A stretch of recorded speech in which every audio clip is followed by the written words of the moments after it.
Now that we know the definition of a function, it's time to get some practice with the notation and language associated to functions. So again, when we write y is equal to f of x, this little bit of notation is very compact and it's very powerful. When we write that, what we mean is that y is a function of x. And again, this compact notation means that we insert x gets operated on according to the rule f, and whatever that operation produces is our y value, okay? So when you see the language y is a function of x, you have to kind of read that backwards, read from right to left. So we insert x, it gets operated on and produces y, okay? So just be careful, okay? And we also maybe are familiar with the language of independent and dependent variables. So independent variable would be x because I have the ability to control what I put in for x. So that's why it's independent versus dependent. Well, once you insert x, you're kind of forced into getting a certain y value, making y the dependent variable, okay? So y is dependent on whatever x puts in, okay? Here we go. Some examples. We have lots of examples. Okay, first one, if f of x is equal to x minus 4, find the value of f of 3. Again, this is saying, this notation is saying that x is equal to 3. Okay, so what I have to do to find f of 3 is insert x into my rule. My rule happens to be this x minus 4.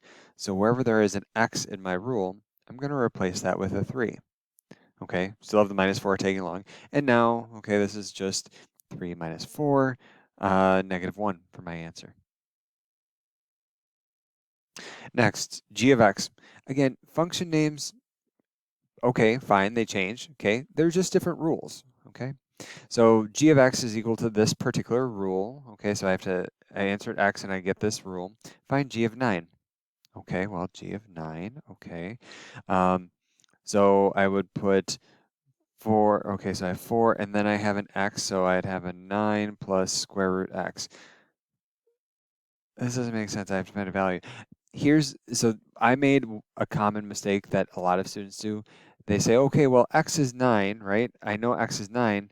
I put it into x, right, and I'm done. Well, no, it's actually every occurrence of x gets replaced with 9.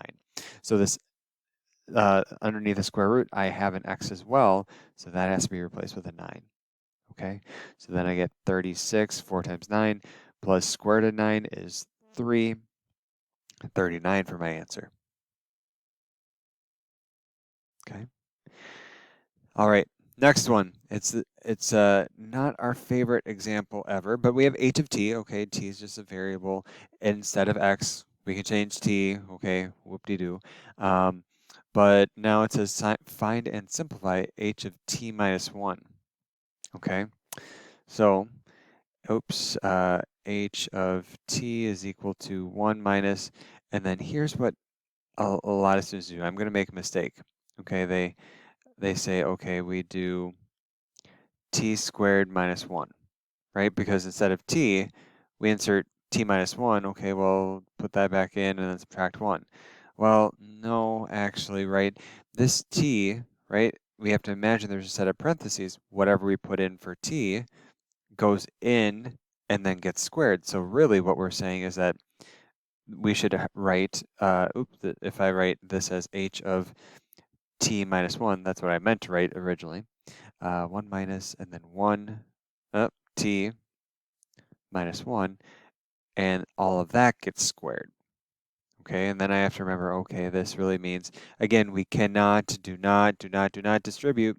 We have a subtraction sign in there, so you cannot distribute the exponent across addition and subtraction. So what we have to do instead is write it out twice, t minus 1 times t minus 1, and do one of my favorite F words, FOIL. Okay, or really distribute.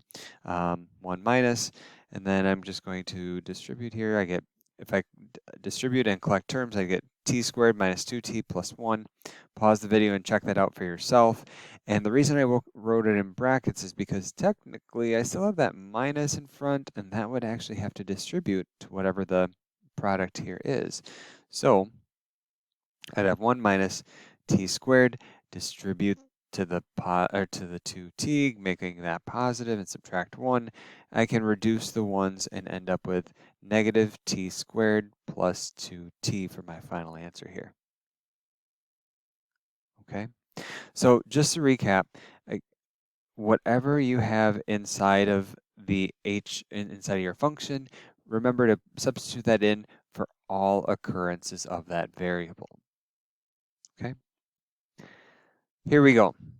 We have sometimes a function can be defined in table form too, right? We just have to make sure that for every element of the domain, okay, is there a single output? Yep. I don't see any repeated t values. N of t is, there. Okay, we're good. This is a function.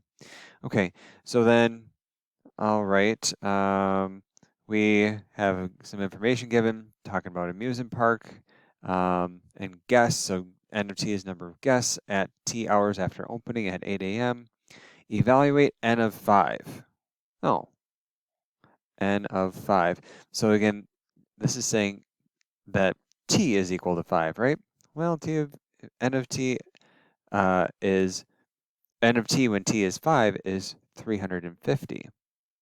Okay, so this is fine. And then, explain what it means using full sentences. Okay, words are tough. Okay, but N, right? N is describing the number of guests. So I'm going to say the number of guests in the park at, okay, it says t hours after opening, 8 a.m. So if it's 5 hours after opening, I'd have to maybe refer to a clock, but that should be 1 p.m. 1 p.m. is, and then that's the 350, right? 350 is the number of guests, 5 is the time. So there we go. Okay. Part B. At what time or times might there be 80 guests in the park? Okay, so I'm looking here. 1, there's 50, then at 3 hours, so this is 9 a.m. At 11 a.m., it jumps up to 150, so maybe somewhere in here. And then I'm just kind of looking through.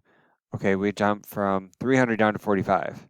Well, 80 is, number of guests is 80 somewhere in there, right? Okay, so I'm going to say for my answers at about, or maybe I'll be more precise. I'll give it a window between 9 a.m. and 3 hours after opening at 8, that would be 11 a.m. and between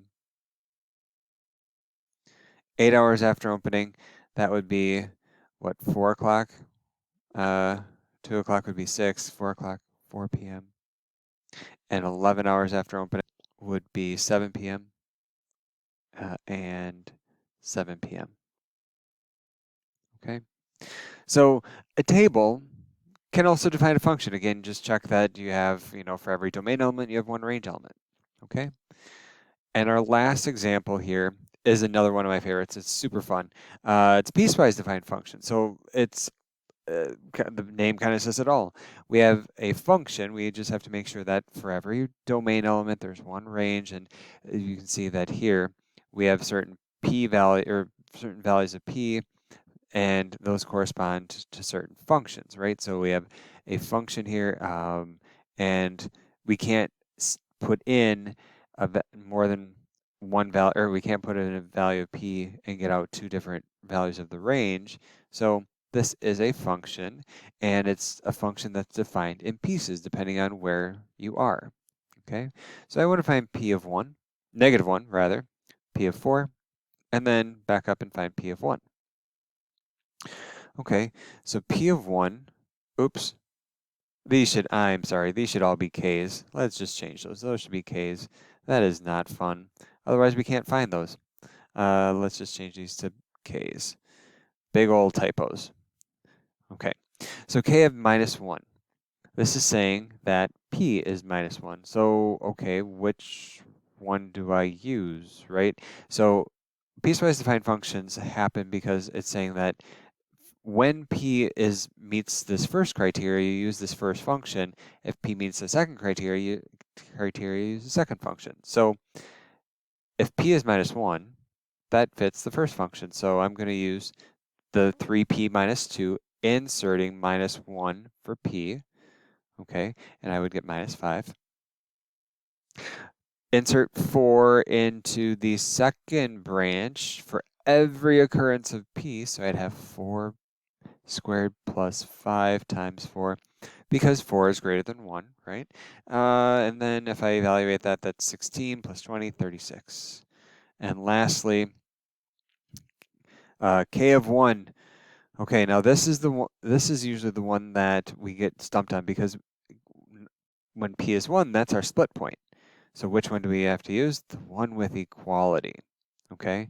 So we use the one with equality, and that would be 3 times 1 minus 2, also known as just 1, okay? So we saw some examples of functions that were defined more algebraically in this video and just worked on evaluating those. We saw a function as a table, kind of worked with that, and then we saw my favorite type of function, piecewise defined functions.